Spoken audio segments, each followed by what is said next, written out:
General Noman बड़े आला ऑफिसरों को घास तक डालने के रवादार नहीं थे। बड़ी फर्मबरदारी से इमरान की सब बातें मानते चले जा रहे थे।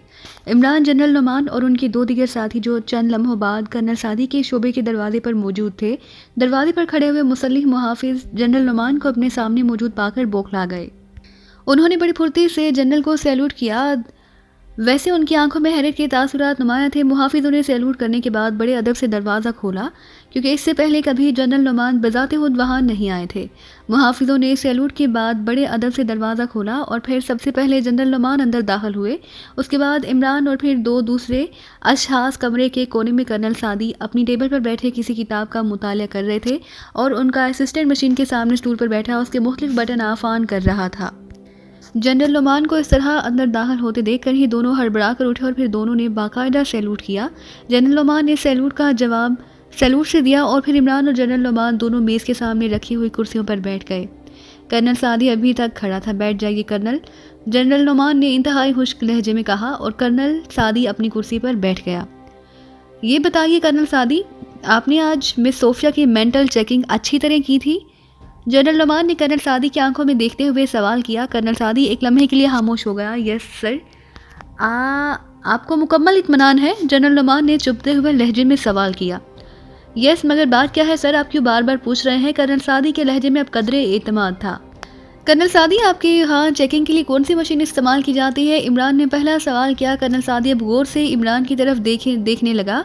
उसके चेहरे पर हिचकिचाहट के तासुरात थे जब वो फैसला ना कर पा रहा हो कि जवाब दे या ना दे।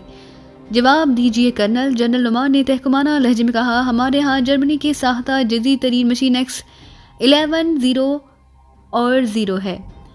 कर्नल सादी ने फ़ौरन जवाब दिया। क्या आप मिस सोफिया की चेकिंग की कोड रिपोर्ट मुझे दिखा सकते हैं? ये रिपोर्ट आपकी समझ में नहीं आ सकेगी क्योंकि उसे सिर्फ इस मशीन का माहिर ही समझ सकता है। कर्नल सादी ने बड़े मोदबाना लहजे में कहा।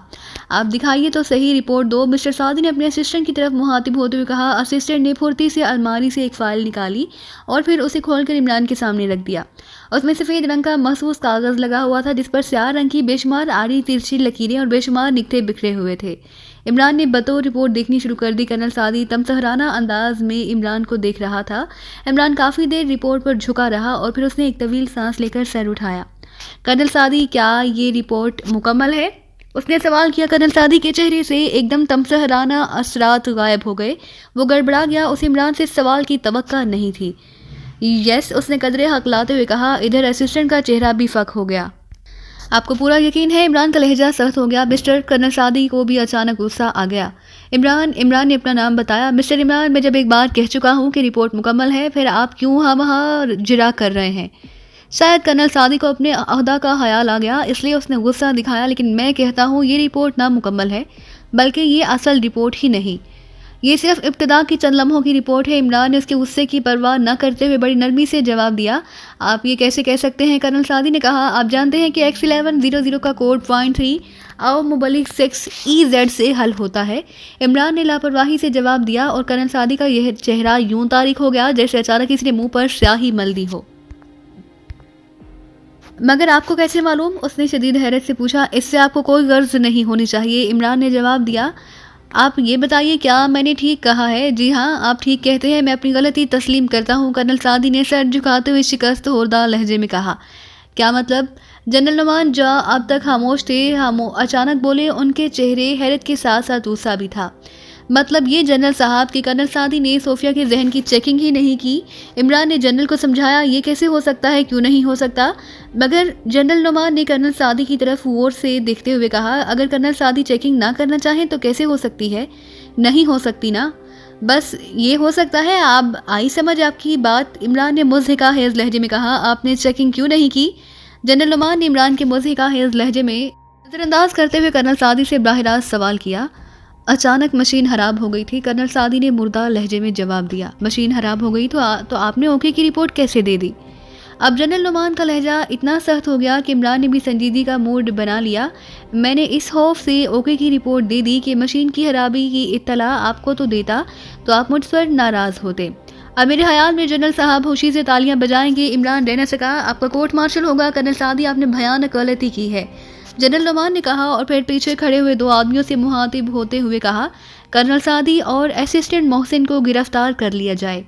हुक्म दे के वो उठ खड़े हुए। एक आदमी हुक्म सुनकर तेजी से बाहर निकला और फिर चंद लम्हे बाद कर्नल सादी और उसका असिस्टेंट मोहसिन दोनों मुसल्लिम मुहाफिजों की निगरानी में कमरे से बाहर निकल रहे थे। अब मिस्टर इमरान इन दोनों के जाने के बाद जनरल नुमान इमरान से मुखातिब होते हुए, अब मैं वो जगह देखना चाहता हूँ जहाँ आज सुबह सोफिया ड्यूटी देती रही है। इमरान ने जवाब दिया, चलिए। जनरल नुमान ने कहा। उनकी पेशानी पर फिक्र की गहरी लकीरें थी। चंद ही लम्हों में वो खुफिया शोबे में पहुंच गई। खुफिया शोबा इस वक्त बंद था और जनरल नुमान के खसूसी हुक्म से खोला गया। जनरल नुमान इमरान को उसके मेज़ पर ले गए जहाँ सोफिया काम कर रही थी। इमरान बगौर तमाम फाइलों को देखता रहा। क्या तमाम फाइलें ठीक अपनी जगह पर मौजूद है? हाँ, जनरल नुमान ने कहा। पर इमरान ने मेज़ की दराज खोली और फिर दराज में ऊपर रखी हुई एक फ़ाइल निकाली जिस पर WYX लिखा था और मखसूस नंबर दर्ज थे। उसने एक लम्हा फ़ाइल की पुष्ट को देखा और दूसरे लम्हे उसकी निगाह सामने रखी हुई WYX फ़ाइल की तरफ उठ गई। जनरल नुमान भी इमरान के हाथ में WYX वाली फ़ाइल देखकर बुरी तरह चौंके। इमरान ने फ़ाइल खोली। फ़ाइल खाली थी, सिर्फ कवर ही कवर था। जनरल नुमान ने फ़ौरन कवर इमरान के हाथ से ले लिया। इधर इमरान ने असल फ़ाइल निकाली और फिर उसको खोल कर देखने लगा। उसमें चंद कागज़ मौजूद थे। ये क्या चक्कर है जनरल साहब? असल फ़ाइल की मौजूदगी के अलावा इसी कोड का नकली कवर। इमरान ने हैरत से कहा, मैं खुद भी हैरान हूँ। असल फ़ाइल बिमा कागजात के मौजूद है, फिर ये फ़ाइल हाली कवर दराज में क्यों मौजूद है और उस पर ये नंबर क्यों दिए गए हैं? जनरल नुमान के लहजे में शदीद हैरत थी। ये फ़ाइल किस सिलसिले की है? इमरान साहब, ये फ़ाइल टॉप सीक्रेट है। आजकल फैक्ट्री में हमारी फ़ौजों के लिए एक महसूस हथियार तैयार हो रहा है। यह हथियार दफ़ा और हमले दोनों सूरतों में बैक वक्त काम आ सकता है और ये हथियार हमारे ही मुल्क के एक साइंसदान की इजाद है। इस फाइल में हथियार का मुकम्मल फार्मूला मौजूद है।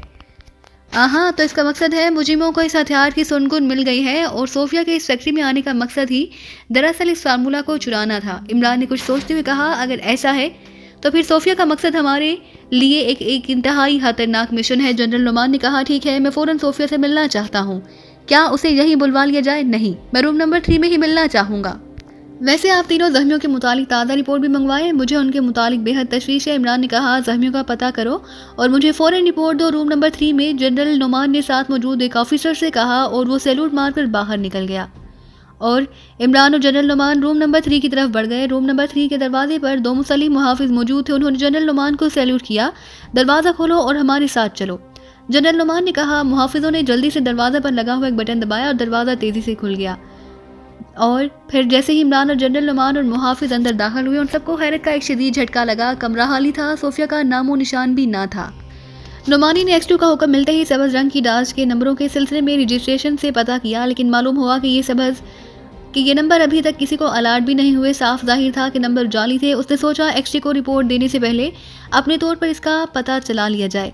चनाचे उसने अपनी मोटरसाइकिल पर तमाम शहर की सड़कों पर घूमना शुरू कर दिया। उसने तकरीबन हर होटल छान मारा, लेकिन उसे कहीं भी इस रंग की डाच नज़र न आई। उसने सोचा अब कॉलोनियों में घूमा जाए, शायद कहीं काम बन जाए, लेकिन अब वो कोठियों के अंदर दुकानदारों को कैसे देख सकता था और सब्ज़ रंग की डाच का सड़क पर मिल जाना एक इत्तफाक ही होता और फिर ये भी यकीन नहीं था और सब्ज़ रंग की डाच का सड़क पर मिल जाना कि क्या ये वही सब्ज़ रंग की डाच है जिसके मुतालिक X2 ने पूछा, या कोई गैर मुताल्लिका गाड़ी है। लेकिन ये सब कुछ तो इस वक्त होता जब कोई सब्ज़ रंग की डाच उसे मिलती। उसका सारे दिन में एक भी ऐसी गाड़ी से टकराव नहीं हुआ। अब मॉडल कॉलोनी में काफ़ी देर घूमने के बाद वो मायूस हो चुका था और सोच रहा था कि X2 को नाकामी की रिपोर्ट देकर अचानक एक मोड़ पर मुड़ते ही वो बुरी तरह चौंक उठा। एक वसीओ अरीज कोठी के फाटक में सब्ज़ रंग की मतलूबा कार दाखिल हो रही थी। नुमानी ने मोटरसाइकिल की स्पीड बढ़ा दी और इससे पहले कि फाटक बंद होता नुमानी गेट के सामने से गुजर गया। उसे ठहरे देखकर कदरे मायूसी हुई क्योंकि उस कार पर मौजूद नंबर उसके मतलूबा नंबर नहीं थे। लेकिन फिर उसे इतनी खुशी ज़रूर हुई कि उस रंग और मॉडल की कार नज़र आई। उसने कोठी का नंबर जहन में रख लिया और अब वो जल्द से जल्द X2 को रिपोर्ट देकर अपनी कामयाबी की रिपोर्ट हासिल करना चाहता था। उसने मोटरसाइकिल एक पब्लिक फ़ोन बूथ के सामने रोका। उसने बूथ में दाखिल होकर X2 को फ़ोन किया। चंद लम्हे बाद रब्ता मिल गया। X2, सर, नुमानी बोल रहा हूँ। इस कोठी का नंबर क्या है जिसमें कार दाखिल हुई? Number 162 sir. ठीक है, मैं तनवीर को वहाँ भेजता हूँ, वो इस कोठी के बाहर रुकेगा। तुम कोठी के अंदर दाखिल होकर हालात देखो और फिर मुझे रिपोर्ट देना। क्या मैं तनवीर का इंतज़ार करूं सर? नुमानी ने पूछा। नहीं, तुम अपने मिशन पर जाओ, तनवीर अपना काम खुद कर लेगा। X2 ने जवाब दिया। Okay sir.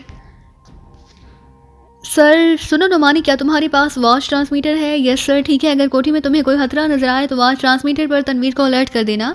वो तुम्हारे बाहर आने तक कोठी के इर्द गिर्द ही रहेगा। ठीक है सर। ओके। एक्सट्रो ने कहा और फिर लाइन बेजान हो गई। नुमानी ने रिसीवर रखा और फिर फ़ोन बोझ से बाहर आ गया। उसने मोटरसाइकिल स्टार्ट की और दोबारा कॉलोनी की सड़क पर उसे दौड़ाने लगा। थोड़ी देर बाद वो कोठी के सामने मौजूद था। फाटक बंद था। उसने एक लंबा चक्कर काटा और फिर एक कोठी की पुष्ट पर मौजूद मोटरसाइकिल स्टैंड खड़ी कर दी। शाम हो चुकी थी, हर तरफ अंधेरा फैल रहा था, इसलिए जब तक कोई शख्स मोटरसाइकिल के नज़दीक ना आ जाए मोटरसाइकिल उसे नज़र ना आ सकती थी। वैसे भी कोठियों की पुष्ट पर अंधेरा ही था। फिर वो पैदल चलता हुआ मतलूबा कोठी की पुष्ट पर पहुंचा। उसने जेब से एक नकाब निकाला और चेहरे पर चढ़ा लिया। एक्सट्रो की हिदायत के मुताबिक मेंबर्स नकाब और रिवाल्वर हर वक्त जेब में रखते थे, जाने कब उनकी फौरी ज़रूरत पड़ जाए। अब उसने कोठी के अंदर दाखिल होते साथ ही सोचना शुरू कर दिया। कोठी की पिछली दीवार काफ़ी से ज़्यादा बुलंद थी, इसलिए उसे फैलांगने का तो सवाल ही पैदा नहीं होता था। उसने कोठी की दीवार के करीब वाले बड़े दरख्त पर चढ़ने का सोचा, लेकिन ऐसी कोई शाख नहीं थी जो उसे दीवार तक ले जाती, और ना ही कोठी पर गंदे पानी और निकासी का कोई इंतज़ाम था जिससे वो अंदर जाने की कोशिश करता। अब ये मामला ज़रा टेढ़ा हो गया था। कोई तरकीब समझ में नहीं आ रही थी। आखिर जब उसे कोई तरकीब ना समझ में आई तो वो वापस अपने मोटरसाइकिल की तरफ बढ़ गया और फिर उसे बगैर स्टार्ट किए तकरीबन घसीटता हुआ कोठी तक ले आया। उसने मोटरसाइकिल का ऊपरी सिरा थोड़ा ही ऊंचा उठाया। उसके हाथों की ऊंचाई से तकरीबन 2-3 मिनट ऊंचा था। अगर वो जंप लेता तो उसे खतरा था कि धक्के से मोटरसाइकिल पर गिर पड़ेगा और मोटरसाइकिल के गिरने से सन्नाटे में काफ़ी ज़ोर का धमाका होगा, और ये चीज़ उसके मिशन के लिए सख्त खतरनाक थी और बगैर जंप किए उसके हाथ दीवार के सिरे तक नहीं पहुंच सकते थे। मसला अब भी टेढ़ा ही था। वो मोटरसाइकिल से नीचे उतरा और उसने इधर उधर देखना शुरू कर दिया। एक जगह उसे काफ़ी बड़ा पत्थर नज़र आ गया जो कदरे स्पार था। उसके अलावा उसने वो पत्थर उठाया और उसे गिरी के ऊपर रख दिया। इस तरह थोड़ी सी तलाश के बाद उसने एक के बाद देखने दूसरे के ऊपर 2-3 मन के पत्थर रख दिए। बड़ी एहतियात से पत्थरों पर चढ़ा। एक आध उसका तवाज़न ज़रा सा बिगड़ने लगा, लेकिन वो संभल गया। फिर जब वो सीधा खड़ा हुआ तो उसे ये देखकर खुशी हुई कि अब उसके हाथ आसानी से दीवार के सिरे पर पहुंच गए, और फिर दूसरे लम्हे वो दीवार पर मौजूद था। उसके सामने वसी कोठी का वसीओ अरीज पाए बाग मौजूद था। चंद लम्हे तक वो सुनगुन लेता रहा कि कहीं कोठी में कुत्ते ना हो, लेकिन ऐसा कोई आसार नज़र न आया। जब उसे इत्मीनान हो गया तो उसने दीवार पर हाथ टिकाए और फिर वो दोनों हाथों के सहारे लटक गया। उसने आहिस्ता से हाथ छोड़ दिए, हल्का धमाका हुआ और वो नीचे आ गिरा। चंद लम्हे तक वो दम साधे वहीं पड़ा रहा, लेकिन जब इस मामूली से धमाके का कोई रद्द-ए-अमल उसे नज़र न आया तो वो उठा और फिर झुक झुक कर आहिस्ता आहिस्ता चलता हुआ कोठी के असल इमारत की पुष्ट पर पहुंच गया। पुष्ट पर उसे खिड़की नजर आई। उसने खिड़की आहिस्ता से दबाई तो खिड़की खुली हुई थी। खिड़की खोलकर वो एक लम्हे के लिए वहीं खड़ा रहा और फिर बड़ी एहतियात से वो खिड़की के अंदर कूद गया। अब उसकी आंखें अंधेरे की आदी हो चुकी थी, इसलिए कुछ कुछ नज़र आने लगा। ये एक गुंजान आबाद हवेली थी। सामने ही अब दरवाज़ा मौजूद था। उसने दरवाज़ा आहिस्ता से खोला, फिर वो अंदर दाखिल हो गया। अब वो एक हाथ से बड़े कमरे में था। अभी वो कमरे में इधर उधर देख रहा था कि अचानक उसे कदमों की चाप सुनाई दी। वो तेज़ी से पलटा और दोबारा गुसलखाने में दाखिल हो गया। उसने दरवाजे में हल्की सी झरी छोड़ दी और उसमें देखने लगा। उसका अंदाज़ा बिल्कुल सही निकला। चंद लम्हे बाद सामने वाला दरवाज़ा खुला और उसमें से एक साया अंदर दाखिल हुआ। एक लम्हे बाद चट की आवाज़ पैदा हुई और वो कमरा रोशन हो गया। नुमानी ने देखा कि ये एक हादसा तवीलुल कामत और जसीम नौजवान था। चेहरे से सख्ती नुमाया थी। वो तेज़ से कदम उठाता हुआ गुसलखाने के दरवाजे की तरफ बढ़ा। नुमानी ने मुमकिना खतरे के पेश नज़र रिवाल्वर निकाल लिया, मगर वो दोनों दरवाजे के पास रखी हुई कदादम अलमारी के करीब रुक गए। उसने अलमारी खोली और हाथ अंदर दाखिल कर लिया। फिर उसने धकेल कर अलमारी एक तरफ कर दी। अलमारी एक तरफ यूं हट गई जैसे उसके नीचे पहिए लगे हुए हों। अब जहां अलमारी थी वहां एक दरवाज़ा था। नौजवान दरवाजे में दाखिल हो गया। उसके अंदर दाखिल होते ही अलमारी खुद ब खुद अपनी जगह पर वापस आ गई। चंद लम्हे इंतज़ार करने के बाद नुमानी दरवाज़ा खोलकर अंदर कमरे में दाखिल हुआ और उसने भी अलमारी खोली। उसके अंदर देखने लगा। अलमारी खाली थी। उसके अंदर बड़े बड़े हुक लगे हुए थे। उसने बारी बारी सब हुकों से ज़ोर आजमाई की और हर हुक को खींच कर वो अलमारी को धकेल कर देखता, लेकिन अलमारी अपनी जगह से हिलती ही ना थी। हुकों के बाद उसने अलमारी की दीवारों पर हाथ फेर कर देखना शुरू किया। एक जगह उसे महसूस हुआ जैसे लकड़ी की मोटाई ज़्यादा हो। उसने इस जगह को ज़ोर से दबाया और फिर उसने देखा कि अलमारी ट्राली की तरह चलती हुई आगे बढ़ गई। वो तेज़ी से दरवाजे के अंदर दाखिल हो गया। ये एक छोटा सा कमरा था जिसके सामने एक छोटा सा दरवाज़ा खुला हुआ था। इस दरवाजे से आगे से एक तवील गैलरी नज़र आ रही थी। वो मुहतात कदमों से चलता हुआ गैलरी तय करने लगा। गैलरी के तकरीबन आखिरी कोने पर उसे एक दरवाजे के नीचे रोशनी की पतली सी लकीर नज़र आई। वो दरवाजे के साथ जाकर रुक गया। उसने की होल से अंदर झांकना शुरू कर दिया। उसे सामने सोफे पर एक खूबसूरत जापानी औरत बैठी नजर आई। उसके चेहरे पर गुस्से के तासुरात थे। सामने वही नौजवान मोदबाना अंदाज में खड़ा था। उसने झुककर कान की होल से लगाया। उसके कान कान में हल्की हल्की आवाज़ें आने लगी। ये कैसे हो सकता है बीटू, मैं क्या कह सकता हूँ मादाम। नौजवान जिसका नाम बीटू था बड़े मोदबाना अंदाज में बोला। लेकिन उन्हें मादाम पर शोभा कैसे हुआ? हो सकता है सरबराह ने उन्हें फ़ोटो लेते हुए देख लिया हो। अब वो किस पोजीशन में है? वही फैक्ट्री के एक कमरे में बंद है। उसे हर कीमत पर वहाँ से रहा होना चाहिए। लेकिन मादाम, अब हम इस सिलसिले में क्या कर सकते हैं? वहाँ अपने आदमी को भेजने का कोई इंतज़ाम नहीं किया गया, मादाम ने गुस्से से कहा। वो अपने साथ आदमी ले गई थी, लेकिन बदकिस्मती से सबके सब एक जैसे ही थे। जाने हमारे साथ इस बार क्या चक्कर चल रहा है, कोई मिशन भी पाया तकमील तक नहीं पहुँच रहा। नौजवान खामोश खड़ा था। मादाम चंद लम्हों तक सोच में डोली रही, फिर उसने सर उठाकर नौजवान की तरफ देखा। तुम जाओ, अगर मादाम बासाशी की तरफ से कोई और रिपोर्ट मिले तो मुझे फ़ौरन मुतला करना और किसी आदमी को कार देकर भेजो। वो फैक्ट्री के करीब रहे, शायद मादाम किसी तरह वहाँ से बाहर निकले तो वो उसकी मदद कर सके। बहुत बेहतर मादाम, नौजवान ने झुककर आदाब बजा लाते हुए कहा। नुमानी फ़ौरन एक तरफ हट गया। उसे मालूम था कि अब नौजवान बाहर निकलेगा। वो वहाँ पहराकार नहीं था। दरवाज़ा खुला और फिर वो नौजवान बरकी सी तेज़ी से बाहर निकल गया और तेज़ से कदम उठाता हुआ छोटे कमरे की तरफ बढ़ता चला गया। उसने एक दफ़ा भी मुड़कर नहीं देखा। या तो वो इंतहाई जल्दी में था या उसके तसव्वुर में भी नहीं था कि इस गैलरी में कोई गैर मुतल्लिका आदमी भी हो सकता है। चंद लम्हों बाद वो कमरे में दाखिल होकर नज़रों से ओझल हो गया। अब मैदान खाली था। नुमानी अब सोच रहा था कि आया वापस जाए या क्या करे। बहरहाल इतना तो उसे भी यकीन हो चुका था कि वो मुजरिमों की खुफिया अड्डे तक पहुँच गया है। मादाम बासाशी का लफ्ज़ बार बार वो खटक रहा था कि उसे इतना तो इल्म था कि आजकल पूरी टीम मादाम बासाशी के कहने पर लगी हुई है। उसने सोचा ये लड़की जिसे भी मादाम कहकर पुकारा जा रहा है ज़रूर मादाम बासाशी की साथी या असिस्टेंट होगी। अगर उसे किसी तरह अगवा कर लिया जाए तो मादाम बासाशी का इंसानी पता लगाया जा सकता है। चनाचे उसने दिल में एक फ़ैसला किया और फिर वो कमरे के दरवाजे से बढ़ गया। दरवाज़ा नौजवान के जाने के बाद बंद हो चुका था। उसने की होल से झांका तो मादाम सोफे पर बैठी किसी गहरी सोच में गर्फ नजर आई। उसने दरवाजे पर दस्तक दी। कामिन अंदर से लड़के की आवाज़ आई और उसके साथ ही दरवाज़ा आहिस्ता आहिस्ता खुलना शुरू हो गया। नुमानी ने रिवॉल्वर संभाला और एकदम कमरे में कूद गया। हैंड्स अप मादाम, उसने करख्त आवाज़ में कहा। मादाम उस नकाबपोश को अचानक अपने सामने देखकर हक्का बका रह गई। नुमानी के साइलेंसर लगे रिवॉल्वर का रुख मादाम की जानिब था। हाथ ऊंचे कर लो मादाम, वरना मेरा पूरा रिवॉल्वर चलने में कुछ ज़्यादा जल्दबाज है, नुमानी ने गिरजदार आवाज़ में कहा। अब मादाम संभल चुकी थी। खड़ी हो जाओ फ़ौरन, मगर तुम कौन हो? तुम्हें उससे कोई मतलब नहीं होना चाहिए, नुमानी ने जवाब दिया। फिर कदम ब कदम आगे बढ़ना शुरू कर दिया। वहीं रुक जाओ मिस्टर, तुम नहीं जानती कि तुम किसके सामने खड़े हो, अचानक बासाशी ने गराते हुए कहा। अब वो हैरत के शदीद झटके के असरात से मुकम्मल तौर पर छुटकारा पा चुकी थी। नुमानी रुक गया। मादाम ने अचानक अपने हाथ नीचे कर लिए और दूसरे लम्हे वो बर्क सी तेज़ी से अपनी जगह से उछली और नुमानी के हाथ से रिवॉल्वर निकल चुका और मादाम बासाशी ने फ्लाइंग की कुछ इस माहिराना अंदाज में लगाया कि टांग की ज़ोरदार टो उसके हाथ पर अचानक पड़ी और रिवॉल्वर नुमानी के हाथ से छूट गया। नुमानी भी धक्का खाकर लड़खड़ा कर पीछे हट गया। मादाम बासाशी ने फर्श से उठते ही एक और फ्लाइंग किक मारी। वो अंदाज में इंतहाई फुर्तीलापन था, मगर नुमानी अब संभल चुका था। उसने फुर्ती से फर्श पर अपने घुटने टेक दिए और दूसरे लम्हे मादाम की एक टांग उसके घुटनों पर आ गई और वो तेज़ी से उठ खड़ा हुआ। मादाम का सर ज़ोरदार आवाज़ में फर्श से लगा। मादाम सर को झटकने लगी। नुमानी को गुस्सा आ गया। उसने उसकी टांग को पकड़कर मादाम को घसीटना शुरू कर दिया।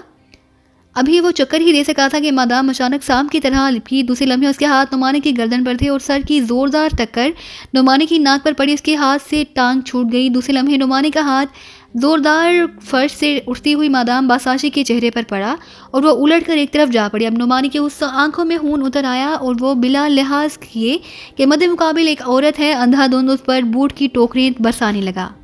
मादाम बासाशी इस अचानक हमले और लगातार पड़ने वाली ठोकरों से कदरे नींद बेहोशी सी हालत में हो गई और एक बार फिर संभल गई। उसने फुर्ती से नुमान का बोर्ड पकड़कर उसकी टांग को लटकाया। नुमानी चकराता हुआ नीचे आ गिरा। उस लम्हे बासाशी ने तेज़ी से जंप किया और उससे पहले कि नुमानी उठता, बासाशी ने एक तरफ पड़ा हुआ रिवॉल्वर उठा लिया। अब सीधे खड़े हो जाओ मिस्टर नकाबपोश, मादाम बासाशी ने गजबनाक होकर कहा। वैसे नुमानी की बेरहम ठोकरों ने उसका खूबसूरत चेहरा बिगाड़ दिया था। नुमानी और कोई चारा कार न देखते हुए खामोश खड़ा हो गया। बासाशी नुमानी पर रिवॉल्वर ताने हुए वेटर की तरह बढ़ी और फिर उसने मेज़ पर लगा हुआ एक बटन दबा दिया। नुमानी अभी तक खामोशी से हाथ उठाए खड़ा था। चंद लम्हों बाद गैलरी तेज से कदमों की चाप से गूंजने लगी और फिर दरवाजे पर दस्तक हुई। कामिन मादाम बासाशी ने गराते हुए कहा। दरवाज़ा खुला और एक नौजवान, कवि हैकल नौजवान अंदर दाखिल हुआ। वहाँ एक नकाबपोश को खड़े देखकर वो हैरत ज़दा रह गया। ताक वंची तुम्हारा शिकार, बासाशी ने कदरे मुस्कुराते हुए कहा। क्या ये इमरान है मादाम? नहीं, ये इमरान तो नहीं हो सकता, अलबत्ता उसका कोई हरकारा होगा। इसका नकाब उतारो। ताकवंची ने एक झटके से नुमानी के चेहरे से नकाब खींच लिया। मगर मादाम ये यहाँ कैसे पहुँच गया? ताकवंची अभी तक नुमानी की वहां मौजूदगी पर हैरत ज़दा था। तुम्हारा नाम क्या है? मदाम ने ताकवंची का फिक्रा नज़रअंदाज करते हुए नुमानी से सवाल किया। रॉजर। नुमानी ने फर्जी नाम बता दिया। यहाँ कैसे पहुंचे? टांगों पर चलकर नुमानी ने मुझे का हेज अंदाज में कहा। शट अप, तुम मदाम बासाची के हजूर गुस्ताही नहीं कर सकते।